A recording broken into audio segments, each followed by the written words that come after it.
Hi everybody, my name is Adam Pick and I'd like to welcome you to our ongoing series about heart valve surgery from the patient perspective. For those of you who don't know me, I am a double heart valve surgery patient and author of a book by the name of The Patient's Guide to Heart Valve Surgery. So my guess is, if you're watching this video, you've been diagnosed with some kind of aortic valve disease. And the main types of valvular disorders in the aortic valve are aortic stenosis, aortic regurgitation, your leaflets could be calcified, or you could have been born with a congenital heart defect known as a bicuspid aortic valve. Regardless of your valvular disorder, I imagine right now you're researching the different types of options that are available should you need aortic valve replacement. So in 2009, thanks to some rapid advances in medical technology, the way I see it, there's really three different categories of aortic valve replacement approaches, and we'll talk about them now. So the most common form of aortic valve replacement is done through an approach called a median sternotomy. And in this aortic valve replacement type, the surgeon breaks the patient's sternum, then with access to the patient's heart, stops the heart, fixes the aortic valve, then essentially restarts the heart and closes the patient's sternum.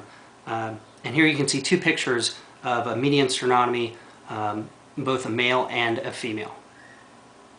So one variant to the traditional median sternotomy uses something known as the Ross procedure. And in this approach, the surgeon removes the patient's aortic valve, that's the disease valve, and then takes the pulmonary valve, moves it into the aortic position, and then uses a homograft, also known as a donor valve, to be put into the pulmonary position. It's this switching of valves that also leads the Ross procedure to be known as the switch procedure as well.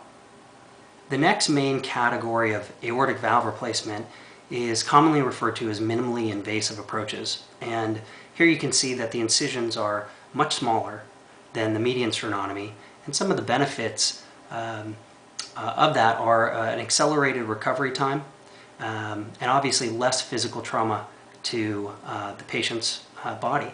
On the left you can see there's something known as a mini sternotomy, and this is again using a direct approach through the sternum. And on the right side you can see an approach known as a mini thoracotomy, and this actually provides the surgeon access to the patient's aortic valve through the ribs. So the final category of aortic valve replacement that we'll talk about today is known as the catheter or transcatheter valve replacement. And here you can see two pictures of the Edwards sapien valve. And what's very interesting about this approach is that there's actually no trauma or incision done to the patient's breastbone, that being its sternum, or the ribs. So it's fundamentally different than the previous approaches we've discussed.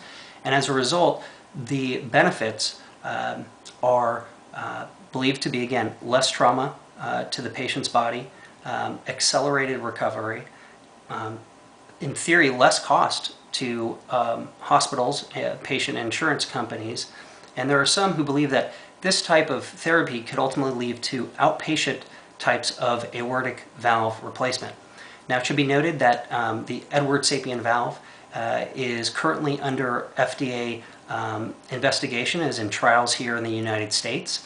There are some believe that the valve could be FDA approved here within the next few years.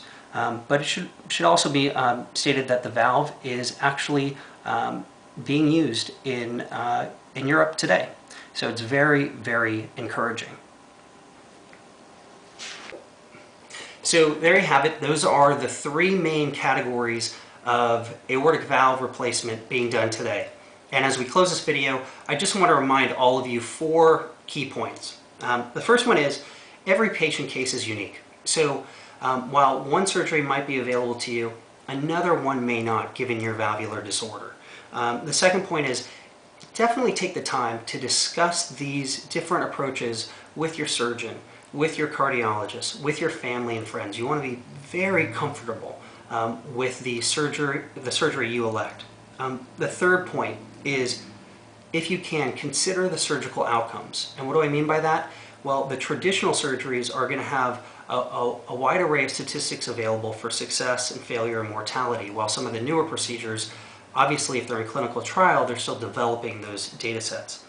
And finally, my biggest point is, if you can, please get a second opinion. In a recent survey I did, I found out that about 35 patients do not get second opinions, and I just don't really think that's wise, right? I think you really want to take the time to get a second everything, as I call it, a second echocardiogram, a second cardiologist opinion, a second surgical opinion, because when you are rolled into that operating room, you really, really want to be confident in your surgeon, the surgical approach, and the most likely outcome for you coming from aortic valve replacement.